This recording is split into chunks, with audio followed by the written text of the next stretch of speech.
History is full of amazing stories and memorable people. But we don't care about them. No hits, deep tracks only. Some of the most influential people in the world have been completely overlooked or just plain forgotten. We're digging deep into the history books to bring you their stories. I'm Phil. And I'm Matt. We're not historians. We're just two guys who enjoy a great story and plenty of laughs. This is History's B-Side.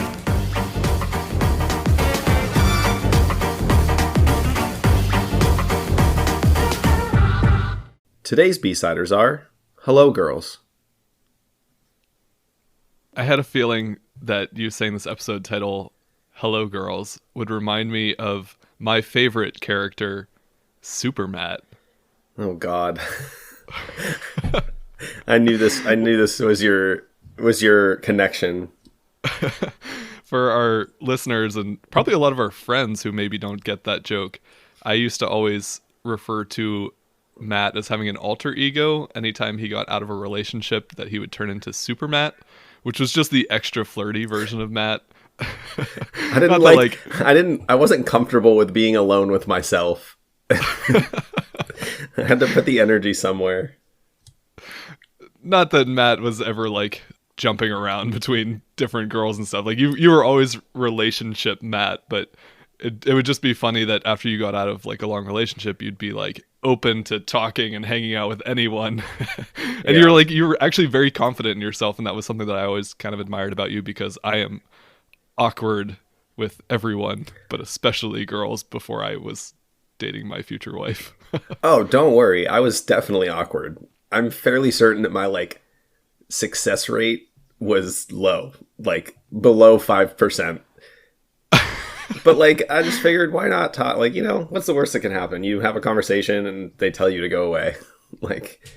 Yeah, but I mean, I think as young men growing up in a society where we typically expect the men to approach the women in a dating situation or prospective dating situation, we'd sat around at coffee shops or bars and had conversations about, actually going up and talking to a girl. And I feel like in our friend group, you were the one who was always most likely to actually have the confidence to go do it. And I know that you actually did on a few occasions, and I was always like, I don't know that I would have done that. Yeah. I mean, it helped that Rita and I started dating pretty early on. We were dating for a while, so I could always talk from the perspective of I don't have to be that guy. I'm not the one that has to put myself out there. But Right. Some of our other friends that we hung out with, we'd give them a hard time, but you were the one who would actually go confidently talk to someone. Yeah, I mean, I think maybe you saw the outer display, but I was definitely not confident. As confident, I think, as I made it seem. I think a lot of me was intentionally making myself do that to try to get over the anxiety and fear of, approaching people, approaching strangers, and also of getting rejected, right? That's never fun. But yeah, I mean, I think that's a good kill you. that's a good mindset to have too. Just getting yourself comfortable in social situations, and also being clear in our thoughts on this is just that you were obviously very respectful in the way that you weren't creepy trying to go up to some girl at a bar and take advantage of her in that way. That's maybe a problem that we have in our society. Not maybe a problem, that is a problem that Yeah. a lot of men have in the way that they approach and behave towards women. And that is certainly not what we're talking about. We're just talking about self-confidence and Yeah. being able to go up to someone and greet them for the first time, someone who you don't know. What I think that is, for me at least, the fear of just a blind approach to a stranger in a bar was more based in fear that I would come across as creepy, because I am cognizant of the way a lot of men act towards women, and less about me being worried about rejection. Because like I said, even though rejection hurts and it's uncomfortable, it's you get over it pretty quick. It's whatever. Okay. Yeah. Especially from a stranger who you don't have to interact with beyond that point. Right. But I'm sure a question that you often asked in these, I guess we should say few times that you actually did approach a stranger, was asking for her phone number. Yes. I got a lot of fake ones. Really? That's actually the worst. Yeah, when you like either message and they never respond, which could be a fake number or could just be them blowing you off. But the worst ones were like I would message them or call them and it would be like somebody completely different. It'd be a guy. I was like, alrighty then. That's so awkward. Yeah. See, that's actually kind of funny because while this whole like dating or approach to dating doesn't necessarily tie into today's episode, that giving the fake number would have been solved by us just living in the time period of today's episode because phone numbers weren't really a thing. You would have just needed to know her name and, you know, you could walk up to anyone and ask their name and it wouldn't be as weird as asking for their phone number, I feel like. Yeah. So I guess we can kind of dive into today's topic a little bit. And like I said, it doesn't really have anything to do with dating, but we are going to talk about phones and kind of a little bit the history of phones and how they were operated.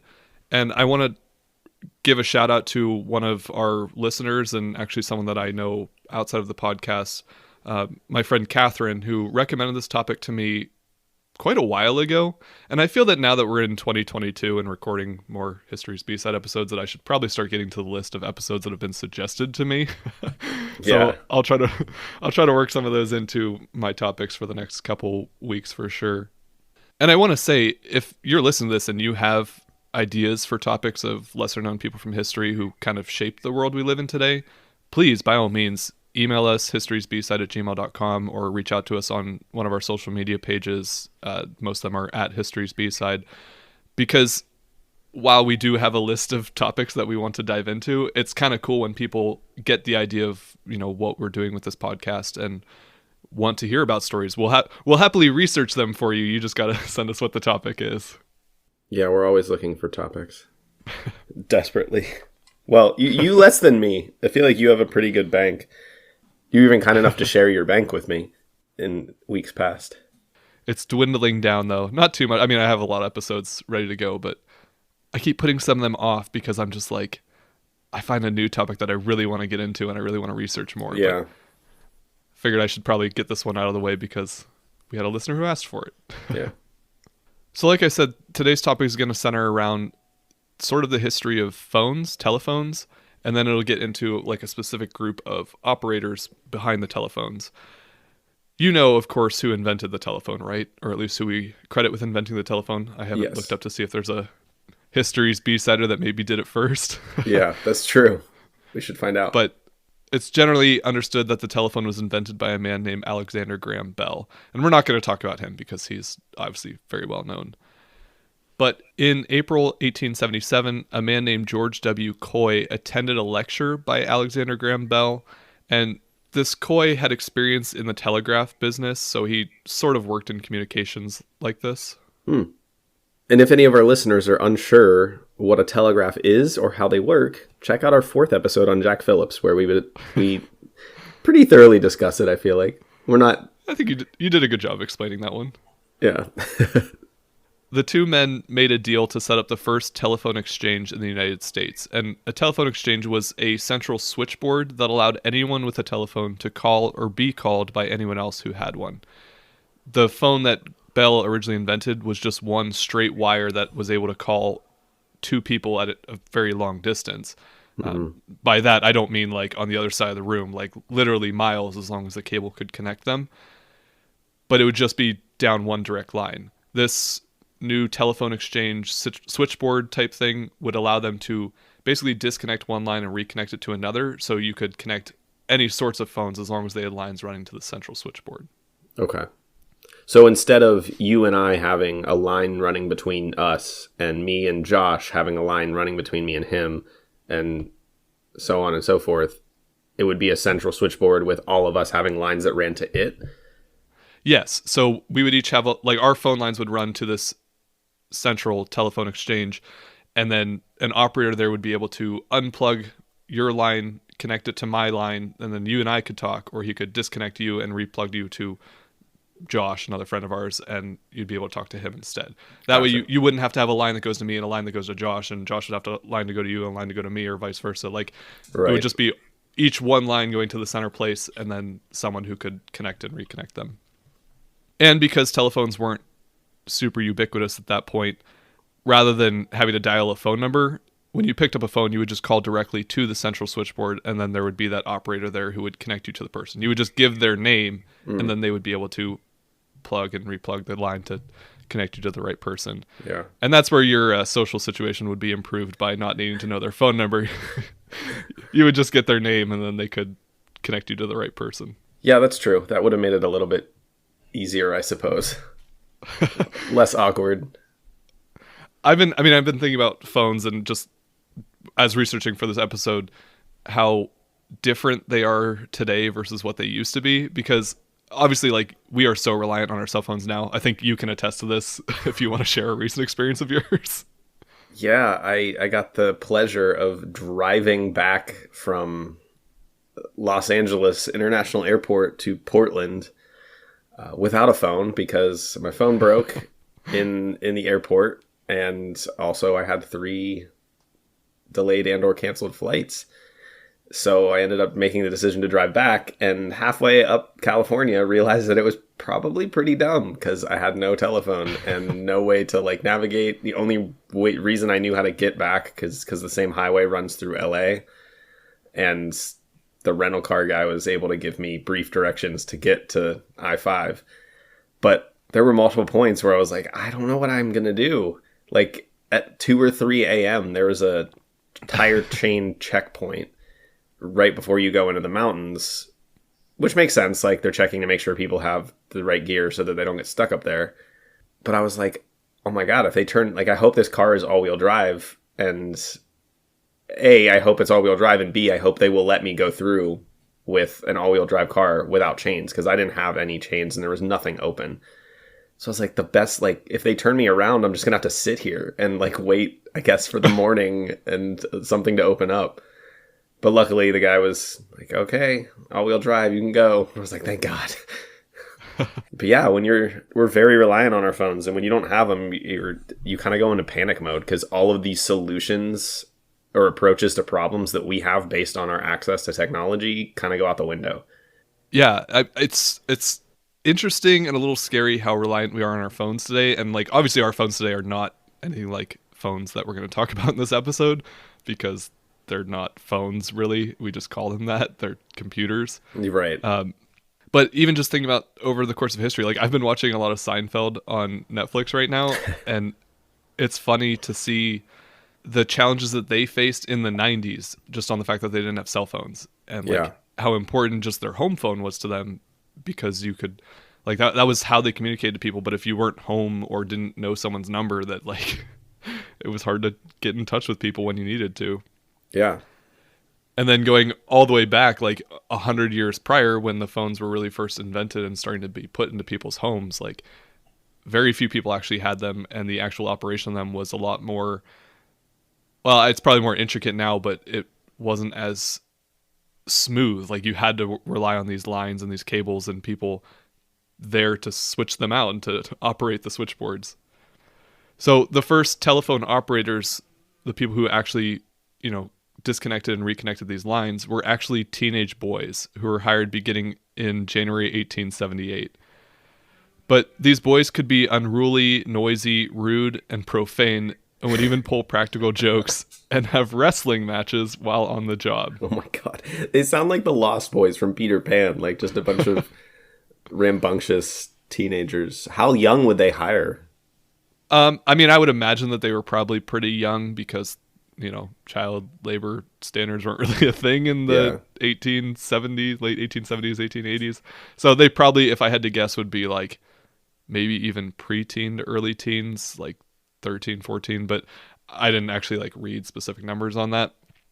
It's viewed as like it was a job. It didn't require a ton of skills. You could be trained in it pretty easily. But then you get this issue of immature boys causing problems on the job. So it was suggested to Alexander Graham Bell that he hire women instead of the teenage boys, thinking that they would be more attentive to their duties and polite to the telephone customers. And we don't really think of people as like telephone customers at the time, but the way that telephone companies operated at the time was, if you had a phone, like if you were wealthy enough, I guess, to afford to have a phone in your house, you paid a subscription fee to the telephone company. And that would service anything resulting from, like, you would get your phone from them, but if you had any issues, they would service the line or the actual phone itself. But that also allowed you to call the switchboard operations center that would then connect and reconnect the lines when you needed them to. Yeah. So Bell hired a woman named Emma Nutt on September 1st, 1878 for his Bell Telephone Company, which was located in Boston. And then he hired her sister Stella a few hours later. These were the first two women hired as switchboard operators. And they were patient and polite women, but they had to stand 10 hours a day on their job. They were paid $10 a month. $10 a month? Yeah. Well, think about $1878, but obviously that's a pretty low wage. But I mean, they must have been good at it and must have enjoyed it to some extent. Emma actually held this job for 30 years. Oh, wow. And as the number of telephones in the U.S. increased, so did the demand for operators. In 1910, there were 88,000 female telephone operators in the United States. By 1920, there were 178,000, and by 1930, the number had increased to 235,000. And these are just female telephone operators. These were highly stressful jobs. The women were expected to connect calls quickly and correctly, each of them managing dozens of lines at a time. They worked long hours for fairly low pay and had to adhere to strict dress codes, those being long black dresses and no jewelry. Why was this the chosen uniform for a telephone operator? I mean, I think it has to do with an air of professionalism because these women were dealing with certain clients. There's also, I'm sure, some levels of sexism for the time period. This was the turn of the 20th century, so, women in the workplace had to look a certain way. But I also thought it was funny that some of these operators actually wore roller skates with their uniform, which helped them to move around the control room more quickly. It's funny to imagine them in like these very restrictive dresses, but then also wearing roller skates and like skating around the room. How big were the rooms? Do you know? I don't know specifics, but I have to imagine they were pretty big. I mean, these control centers would have been located in larger cities, like urban areas that had a lot of telephone customers. Yeah. Typically, probably in wealthier areas because those would be the people that had phones and they had to be relatively close to connect the lines all to one place. They also, and I don't know if this is in my notes later on or not, but these control centers would be spread out throughout the country. So if you had to make a long distance call, so something that wasn't basically within the same city, you would connect to the control center who would then connect you to a line to a different control center. So say you were in Boston and you were trying to call someone in, I don't know, Charlotte. What's another big city that would have been kind of farther away but maybe had phones at the time, somewhere in the South? You would connect to a call center in Boston who would then connect you to a call center somewhere in the middle, probably, who then connect you to a call center somewhere in the South, and then they would connect you to whatever the local line was there. So long distance calls actually went through a couple of different control centers, which was a whole ordeal, but it allowed these phones to be more connected to each other outside of just their local region. Gotcha. It's crazy how far we've come. Yeah, I mean, I have to imagine that, like, I don't know how phones work today, but they probably do work on sort of a similar level. It's just instead of using these lines and cables, we're using like satellites and I don't know, stuff that's way above my comprehension level. I actually thought of it a little bit like airports too. Like you have regional airports and then you have these bigger airports, so that, I mean, your flight pattern that you mentioned was going to go from Vegas to Los Angeles to Portland. So there may have been, if we're talking about phones instead, there may have been a direct line from Vegas to Portland, but if there wasn't, then you would have had to call the call center in Los Angeles, who would then call the call center in Portland for you. Not that, I don't know if those cities were super established in 1878, but just to give an example of how they worked. Yeah, I'm pretty sure they were. I feel like that was Portland too? I don't know when Portland was. Portland came along with like the Oregon Trail and the logging industry, which I think was pretty early. I don't know exactly when, but I want to say it was like early to mid 1800s. I guess Vegas probably would have been the newest of the three cities, right? Oh, Vegas? I don't know. The Vegas was connected to the California Gold Rush. Not that it matters. It's not really. I'm gonna find out. Where are you? Founded. So Vegas. Oh, yeah, you're right.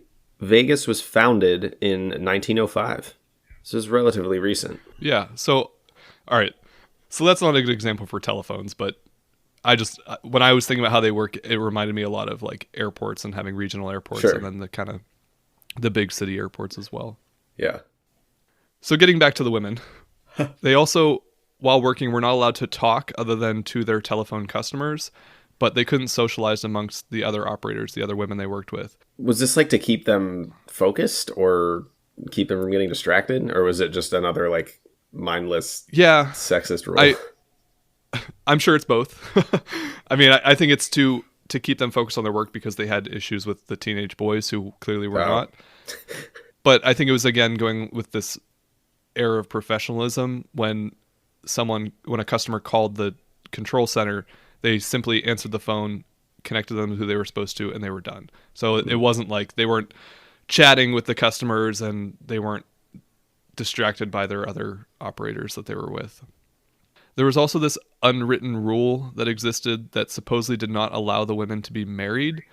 And in some like circumstances, they actually mentioned of women who got fired after they did get married. So I don't know how that connects at all. Maybe just the idea that like once they're married, they should be working in the home. I don't know. That doesn't sound great, but that was something I came across. Interesting. Yeah. What a weird rule. Right. Regardless, being a telephone operator was viewed as an important and respectable job for women at the time when not many jobs were available to women outside of the home.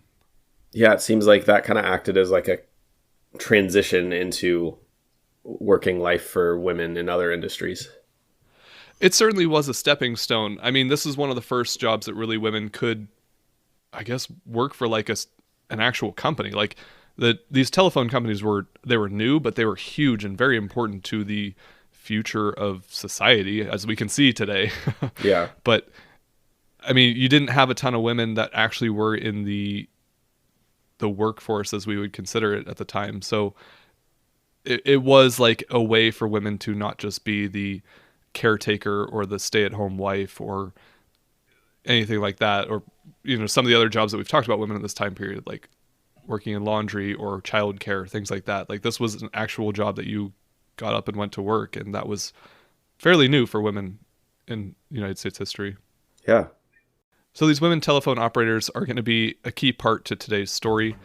We're going to talk about one of the more important groups of female telephone operators, but first we're going to take a quick break, and then we will be right back.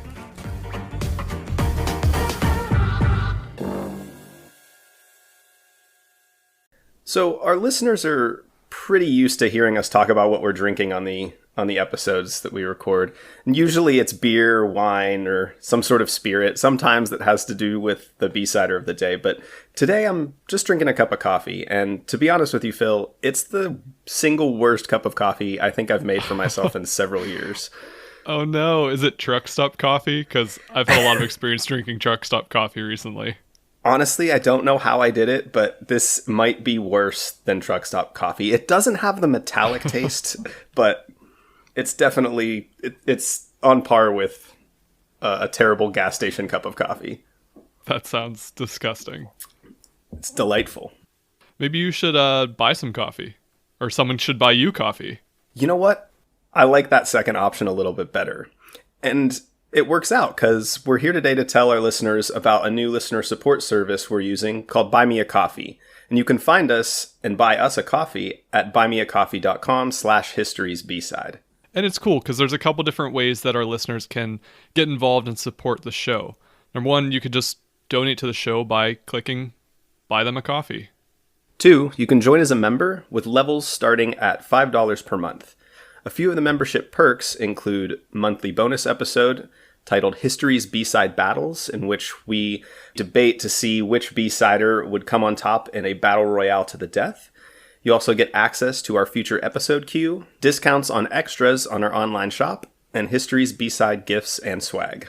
And those extras, like you mentioned, include things like choosing topics for future episodes. You can buy custom postcard sets or stickers, and we even have some things like coffee mugs or some future merch that we're going to add on there as we go. And you obviously don't have to be a member to get those things, but if you are a member, you get a discount on them, and it's actually a much better deal, 25 to 50% off what you would if you weren't a member.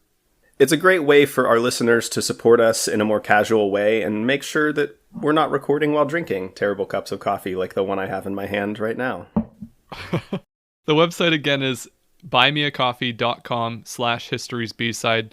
We so appreciate your support. It's what helps us continue to put these episodes on every single week and continue our research and make sure you're learning about all the cool people from history that we sometimes forget. With that said, let's get back to today's B-Sider.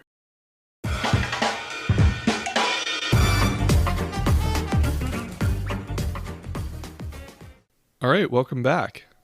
As we're talking about the growth of telephones, at least the industry of telephones and how they were operated, at the same time that they were starting to become more popular, more ubiquitous, and in a lot of homes, something else big was happening in American history. And that, well, not just American history, but around the world. And that was the outbreak of World War I. As we know, on April 2nd, 1917, President Woodrow Wilson petitioned Congress to make a declaration of war on Germany and enter World War I. On April 4th, the Senate voted in approval, and 2 days later the House also approved, officially entering the United States into the war. And while men were being sent off to join the war effort, women stepped up to take over the traditional men's work on the home front. Contrary to the general idea that a woman's place was in the home, many American women began to take on roles in factories, munitions plants, and agricultural fields. Written publications tried to emphasize women's importance in this war effort, while also reporting their resistance to becoming masculinized, despite taking on men's work. What does that mean? I think just the idea that them working and going to work would make them look more manly or seem more manly. You know, we like our women soft and pretty and at home and not having to do work all day. That's what men are for. I think it was just another, typical old school sexist idea from the time period. Yeah. The Women's Journal wrote at the time, quote, "All over America today, suffragists are leading a back to the land movement. They have put their hand to the plow and are not turning back." So it's important to note that all this was taking place as the women's suffrage movement was beginning to pick up steam, which we've talked about on a few episodes of our podcast here. Yeah. In addition to this, 8 million women volunteered with the American Red Cross to provide equipment, medical aid, and entertainment to soldiers. Their motor service provided transportation to canteens, hospitals, and camps, and they also served as motorcycle messengers and were trained as auto mechanics. That's badass. The Salvation Army had a group of women called lassies, which provided food to soldiers as well as letter writing and clothes mending services. And even librarians stepped up, including over 1,100 women who distributed almost 10 million books and periodicals and established 36 camp libraries for military units. But of all these, the biggest step for women's role in the war effort was when they were finally recruited for a position within the military. And that group of women is who we're here to talk about today.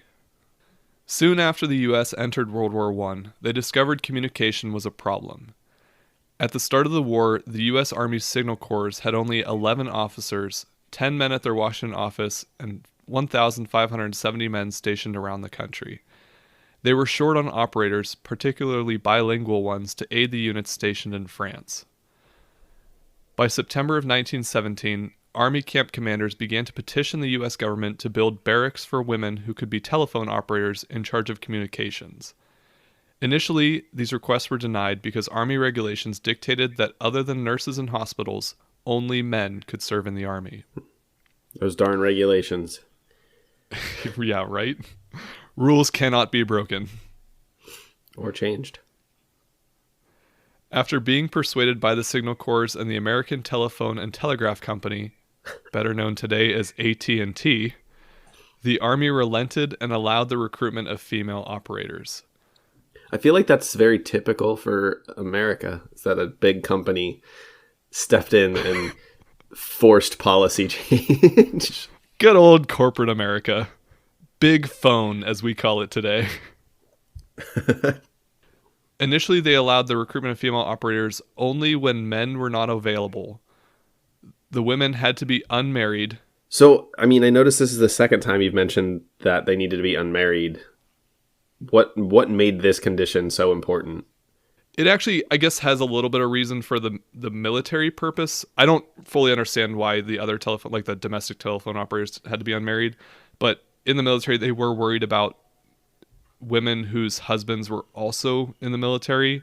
Number one, because then they weren't at home on the war front, but also because they thought it would be a distraction for a woman to be overseas with her husband.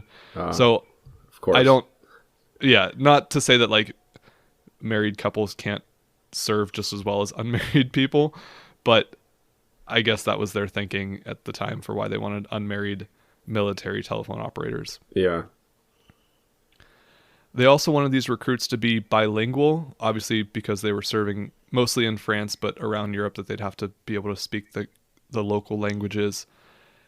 And they specified that the women had to be, quote, of mature age and high moral character. But also these women would be under constant supervision. Gotta micromanage. Of course.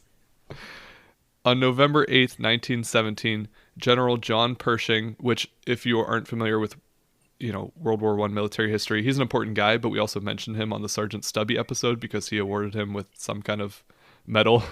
Yeah. General Pershing sent out a communique requesting the recruitment of these women. The request said, on account of the great difficulty of obtaining properly qualified men, request organization and dispatch to France a force of women telephone operators all speaking French and English equally well. These women would be trained at various army camps across the U.S. The focus was specifically on women who were fluent in both French and English. So most of the women who would eventually fill these positions had at least one foreign-born parent, and many had prior experience working in telecommunications. AT&T offered to train the women in switchboard operations if they did not already have the experience. Pershing originally planned to recruit 3 chief operators, 9 supervising operators, 78 local and long-distance operators, and 10 substitutes, which made for a total of 100 women. He also would recruit 1 man, a commissioned captain, to supervise the entire group. By the first week of December, over 7,600 women had written to the Signal Corps to inquire about these first 100 positions. Jeez. They ended up accepting 223 women into the new program. The women began to train at various military bases around the U.S., but then completed their training at Camp Franklin in Maryland. By March of 1918, the first 33 of these women were shipped off to Europe to begin coordinating the communications of the American Expeditionary Forces in Paris, Chaumont, and other French locations, as well as London, Southampton, and Winchester in England. Aside from being much more skilled and efficient in telephone operations than their male counterparts, these women's voices were a welcome sound for the soldiers using the Signal Corps telephone system. As soldiers attempted to contact other units or commands through this system, they were greeted by one of the friendly operators saying, "Hello." And this is why these women became affectionately nicknamed the Hello Girls. Oh. Is this why we say hello on the phone now? It might be. I should have looked that up for this episode because I think that's really interesting. I wonder if it just stems from the fact that, originally when people made telephone calls, the first word that they would hear from the telephone operators was hello. Yeah. The first group of Hello Girls was led by Chief Operator Grace D. Banker. And for this episode, we're not really focusing on one specific person as our main topic. We're really talking about the group of Hello Girls. But Grace Banker was actually pretty important to the Hello Girls, so I wanted to give a little bit on her background too. So I guess she'll kind of serve as today's B-sider. Okay. Grace Derby Banker was born on October 25th, 1892 in Passaic, New Jersey. Probably should have looked up how that town is pronounced, but whatever. Her parents believed education was important, so she attended Barnard College, which was a private women's college with degrees in French and history. Upon graduation, she became a telephone operator for AT&T, and this was one of the few jobs offered to women at the time, like we said. She was very good at this job and was quickly promoted to the role of switchboard instructor. In December 1917, she came across the ad put out by the U.S. Army seeking bilingual women with experience operating telephone switchboards. Of course, that was her. She had a degree in French and also served as a switchboard instructor. Yeah. Also, her brother Eugene was already serving in the army in Europe, so Grace took this opportunity to also contribute to her country's war effort. She was selected for the Signal Corps Female Telephone Operators Unit, began her training, and soon set sail for General Pershing's headquarters in Chaumont, France. In her diary, she wrote that she, quote, watched the Statue of Liberty fade from sight. For the first time, I suddenly realized what a responsibility I have on my young shoulders. After 5 months in Chaumont, she transferred to Ligny-en-Bois. Here she served as the chief operator of the Female Telephone Operators Unit. She assisted with the American assault on St. Mihiel, which was under German control at the time, by sending, decoding, and intercepting messages. And I came across a quote that I just realized I forgot to put in my outline here. These women weren't just speaking English and French and being bilingual. They spoke in code. The messages that they relayed were in code. So they had certain words that referred to different French cities and different areas or anything that they were communicating. Most of it was in code. And these codes changed frequently, like almost every week. So really, these women are super intelligent to be able to know all this and be able to keep information current and relay it quickly and effectively so that these messages weren't being intercepted. Right. But not only that, in these different assaults, they were literally operating from the trenches. They were under aerial attacks at times. And like their lives were literally in danger. They were essentially working on the front lines. Yeah. That's crazy. I can't imagine doing any job there, but like having to do this job where you have to be highly focused and translate different languages while in a war zone would be pretty difficult, especially for being the first women to like serve in these types of positions. The women were actually equipped with helmets and gas masks due to their proximity to the battle lines. Grace Banker would later aid in the Meuse-Argonne offensive, which is a callback to Sergeant Stubby. Yeah. He was also serving in that offensive. And I just think it's funny that, like, obviously these are our two biggest World War I B-siders that we've talked about. Yeah. And their paths may have crossed. I didn't find anything that, like, specifically mentioned it, of course, but it's interesting to think that they might have been in similar places. This Meuse-Argonne offensive was a series of battles which ultimately led to the Allied victory of the war. Following the armistice on November 11th, 1918, she transferred to Paris where she worked at President Wilson's residence. Again, somewhere that Sergeant Stubby would have intercepted her path. This episode in particular has a lot of callbacks. Yeah, for sure. Yeah, Stubby, Wilson, Jack Phillips. Later, Banker would join the Army occupation of Koblenz, Germany, and here she received the Distinguished Service Award.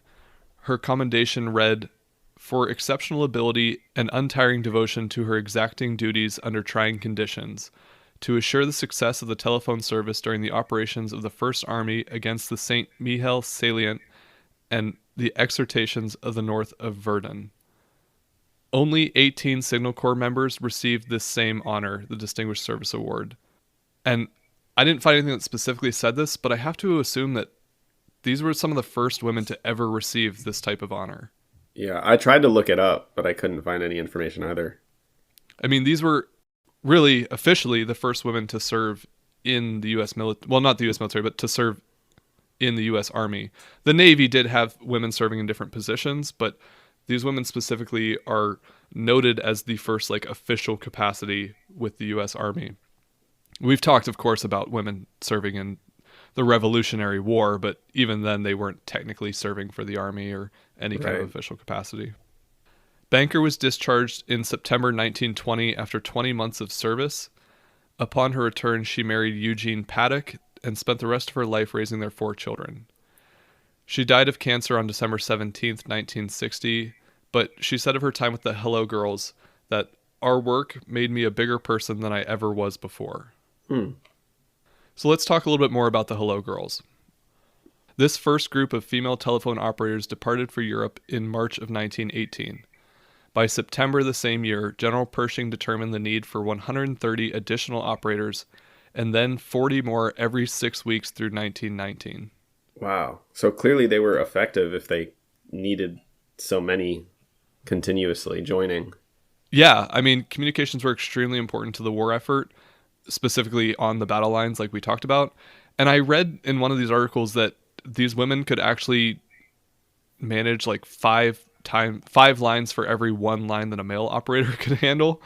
And I don't know, like maybe that's a commentary on men being kind of dumb or lazy, or just the fact that they weren't trained in this. Like women had been handling the telephone lines at home, so Yeah. obviously you pull from people who have experience doing it. And I think that's a big part of like what a glaring error by the military to not be doing that already, just entirely Yeah. based on the fact that they didn't want women serving. Right. The War Department reached out to the YWCA, who helped coordinate housing and transportation for the new female recruits. Each of these operators would be in charge of managing 50 phone lines while they were working on the front lines. Wow. That's so many. I don't know how I'd focus on that much stuff at one time. I wouldn't be able to keep track of it. I think I'd have a hard time keeping track of 5 lines, but I guess that's exactly what we just said about Right. commentary on men not being very good at these types of jobs. And that's more a comment on men, I don't know, not knowing what they're doing. Yeah. In total, 450 women were selected for this program, though it seems unlikely all of them would have actually served in Europe. Where else would they have been stationed during this war? I mean, they still had people serving domestically for the military specifically, but Sure. the number that I came across a lot was that 233 women that actually served in the program. So my guess, and this wasn't clearly outlined in what I read for this, but my guess is those 233 women were the ones who actually served in Europe for the Hello Girls. Okay. But they probably had some women serving at home as well as women who were selected but never actually served for the Army in this capacity. 2 days after the armistice, the chief signal officer for the First Army stated in his official report, quote, "A large part of the success of the communications of this army is due to a competent staff of women operators." Clearly they were important to the success of the army in World War I. After the war, there was always debate as to whether these women were classified as soldiers or even members of the U.S. Army. Although the women underwent Army training, wore Army uniforms, and swore an oath to abide by Army regulations, senior officers sought to only classify them as, quote, civilian employees. An internal Army memo claimed that the women were authorized by contract and not by Army regulations. Yet, no such contracts ever existed. Telephone companies recruiting the women claimed that the girl telephone operators would be regular Army, and letters sent to their recruits stated, "This will be the only unit composed of women which will actually wear Army insignia." And even press at the time referred to them as, quote, young women soldiers. This confusion became a problem when the war ended, and the women were denied honorable discharge papers. These discharge papers were only awarded to soldiers and not civilian employees, and it made the women ineligible for war bonuses, military pensions, and other benefits. Over the years, persistent efforts were made to give these women their veteran status, which was led by one of the former operators, a woman named Merle Egan Anderson. Between 1924 and 1977, at least 24 bills were introduced before Congress attempting to give these women their credit. These bills were often buried in congressional committees and ultimately unsuccessful, which Typical. seems like a commentary on our Congress even today. In 1976, a Seattle lawyer named Mark Howe teamed up with Anderson to again push for military recognition of the Hello Girls. Howe worked with several members of Congress to reintroduce these bills for the women's veteran status, and finally, a bill was passed and signed into law by President Jimmy Carter on the 60th anniversary of the World War I armistice in November of 1979. Jeez. Only 70 of the women who served with this group were still alive. Grace Banker, the one that we mentioned earlier, obviously passed away before the Hello Girls received any of their due credit. Yeah. But 18 of the women from the original 33 who first served in Europe were still alive at this time. And an Army general visited each of the surviving Hello Girls at her home to present her with an honorable discharge. Finally, the women received their credit. Finally, 70 years later, after over half of them were gone. Yeah. I don't know. I mean, I think this was a really interesting topic because these women were clearly important to the war effort, and they were notable for Right. being the first women to really serve in the army. And then even the army didn't give them credit for their significance. Right. Yeah, it's bonkers. How long it took to give them credit, even while admitting like the need for them and the service that they provided during the war. Like, you think it would have been a little easier to just give them credit. Yeah, I mean, clearly the male operators that were there before weren't cutting it. Or they Yeah. wouldn't have recruited women in the first place. And you know how difficult it can be when you don't have proper communication trying to get through a difficult situation. Yeah, it's terrible. And all I was driving up the middle of California. I wasn't trying to go to battle and Under find aerial coordinates. assault. Yeah. So, is it safe to assume we think the Hello Girls are good people?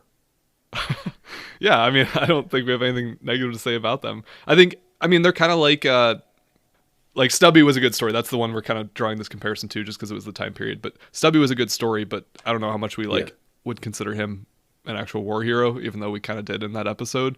But like these women, I mean, I don't know how you define war hero, but like they were clearly very important to the success of the U.S. Army during Right. World War One, and you know, Yeah. like we kind of just said, without proper communications, who knows how that would have been different for like just the success of the army and what they were able to accomplish. So yeah, I mean, I think they're Yeah. clearly very important to history. They're very important to the future of women in the workforce, women in the military, and you know, our country's changing attitudes toward women equality at this time period. I think it showed that women could serve in the same way that men could, that they were equally tough and strong and able to be effective. They weren't just home caretakers, you know? Like, I think Right. by burying this story, we aren't giving women the credit that they deserve, especially these women, the credit they deserve, but generations to come after as well. Yeah. So, do you think you're well prepared for your quiz today? What did you ask me about last with Stubby? Was it World War One stuff? Or is this going to be history of telephones? It's a couple different things. There's, I think, one of each. There's one about the Hello Girls, there's one about telephones, and there's one about World War One. Great. All right, let's get into it. All right. We'll be right back.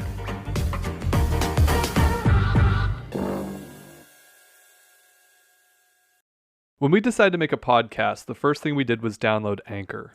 Because we have no money, and Anchor is free. You can also record and edit your podcast right from your phone or a computer. Then, it only takes one click to share your podcast to Spotify, Apple Podcasts, and more. And because we have no money, Anchor helps pair us with advertisers and lets our listeners support the History's B-Side podcast directly on our page. If you've got an idea for your own podcast, download the free Anchor app or go to anchor.fm to get started.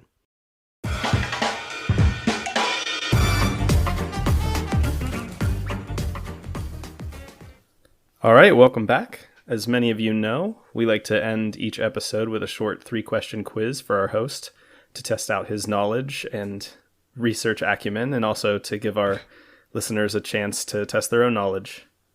How do you feel about your quiz today, Phil? How do I Feel feel about my prepared? research acumen? Probably not great. You mean you are not a research wizard by now? You'd think that we would be, right? Like, that is the longest, most difficult part of each episode is putting together Yeah. the outline, because I don't know, like, this was a interesting topic. Thank you, Catherine, for recommending it, because I thought it was cool, and definitely a interesting part of American military history. But also, every article I found about them was like 2 or 3 paragraphs tops. So it was hard to like parse it all together. And most of them were Yeah. basically the same information over and over. So tried to find a little bit more than maybe you would find in a typical article when you Google Hello Girls. Yeah, it was actually kind of hard to find direct questions. I have one question that's sort of adjacent to the Hello Girls. I mean, it's about them, but you One don't question really... that's sort of adjacent to them. And then I have 2 others that have nothing 2 to do with the telephone topic. questions. They have something to do with the topic. They're telephone questions. I only very briefly read on telephone history I mean, they were things you mentioned in the episode. So I feel like, and I think the one I think we've talked about before, maybe on the Titanic episode, and I can't remember for sure, but I'm going to include it. And if it, sounds familiar to you, let me know. Long form wave refraction in the stratosphere or something like that. No, that is not it, but good memory. Something like that. I don't think that was the right words. So for your first question, this question was going to be what other telephone companies existed alongside with the American Telephone and Telegraph Company, but apparently they were it. Yeah, so I've actually, this is funny because I listened to a podcast fairly recently about history of telephones, and like Bell Telephone Company, which had a bunch of different names over time, basically sold and merged with AT&T and like monopolized the entire telephone industry. It was a really, I don't know, really bad antitrust issue. Yeah. Then you might actually be in good shape for this question, because my question is, what year was AT&T broken up by the U.S. Department of Justice? Oh, no. I don't know the year, but I know about the breakup because they sold off all the regional telephone companies, and like they turned into regional telephone companies, so like someone would handle all around one big city and then an area around it, and then they still like sort of partially owned them, so it wasn't like really breaking them up, and then whatever they bought into ended up not being as lucrative as they thought, and they started to like rebuy up some of the regional ones later on. Anyway, I do not know the answer to your question. It was 1984, which it? surprised me. Wow, I thought it would be way earlier.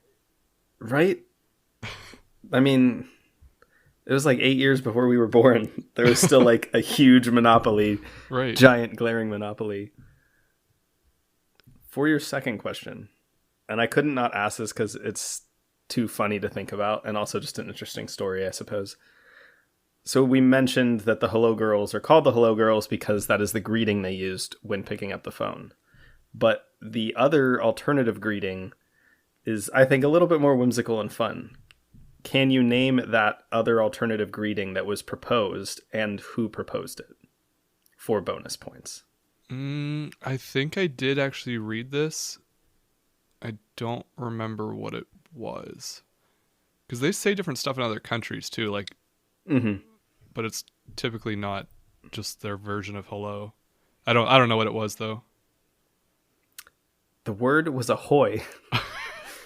And I don't know why I remember you and I talking about this, but I take a lot of pleasure imagining the world today if that became true. Then we all picked up our phones and said, ahoy. I'm just going to start doing that. It's like the captain in How I Met Your Mother. Yeah. If we ever have like a phone number for people to call into History's B-side, that's how we'll greet them. We'll say, ahoy. Ahoy. So to expand on that a little bit, the Oxford English Dictionary says the first published use of hello goes back only to 1827.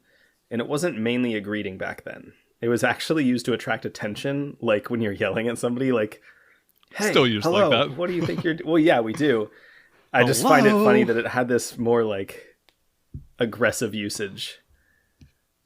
Anyway, Thomas Edison was the one who suggested using that for the telephone, but his rival, Alexander Graham Bell, the inventor of the telephone, was the one who thought it would be better to use ahoy. In fact, he did use it for the rest of his life. Wait, so Bell used ahoy? Bell used ahoy, Edison suggested hello, and Alexander Graham Bell refused to not use ahoy for the rest of his life. I don't know enough about Alexander Graham Bell other than the fact that he invented the telephone, but like I get the sense that he's just very pretentious. That anyone that would use ahoy would probably come off as very pretentious. Yeah. And for your third and final question, we talked about how many of the Hello Girls that were recruited had to speak both French and English and be fluent in both. Can you name the two North American French cultural groups that many of the Hello Girls came from? North American French cultural groups? I should say French American, I suppose, is a more streamlined way to say that. Like, I know it wouldn't have been Canadian, but is Canadian one of them? Like French Canada? Canadian would have been one. Yeah. Where else would France have been? Would it be like Florida? Close, but it's not Florida. So the Caribbean somewhere? We've been there. You and I have been there? Oh, like Louisiana or Yeah. New Orleans. Oh, okay. Creole and Cajun. That makes sense. I was thinking like that's still part of New France, as we talked about on our last episode. That was a hard question to word and to understand at first. But that makes sense. That's cool. yeah. Came from the north and the south. Well, thanks again to Catherine for suggesting this topic. Like we said at the beginning, if you're listening to this and you know of any lesser known people from history or groups of people that kind of shaped the world into what we know today that maybe just haven't had their stories told, please feel free to write to us, historiesbside@gmail.com, or reach out to us on one of our social media channels at historiesbside on Facebook, Twitter, Instagram, and YouTube. Or, we're not that hard to get a hold of, so you can find us No, we're not. any way that you'd like, and even one of our personal social medias. And we're happy to, research it more and try to present an episode like this. You don't really need to know the whole backstory on it. Just give us a name or a group of people, and we'll try to do it for you. Yeah. Thank you guys so much for listening. We'll be back next week with more History's B-Side. History's B-Side is an independent, listener-supported podcast. Leave us a review or subscribe to the show on your favorite podcasting service. And follow along on Facebook, Twitter, and Instagram at History's B-Side. Send us your feedback or inquire about sponsorship and advertising opportunities by emailing us at historiesbside@gmail.com. You can donate to the show at buymeacoffee.com/historiesbside. While you're there, check out our membership perks, merchandise, and more. This episode was researched and produced by your hosts, Matt Melito And Phil Hall. Thanks for listening to History's B-Side.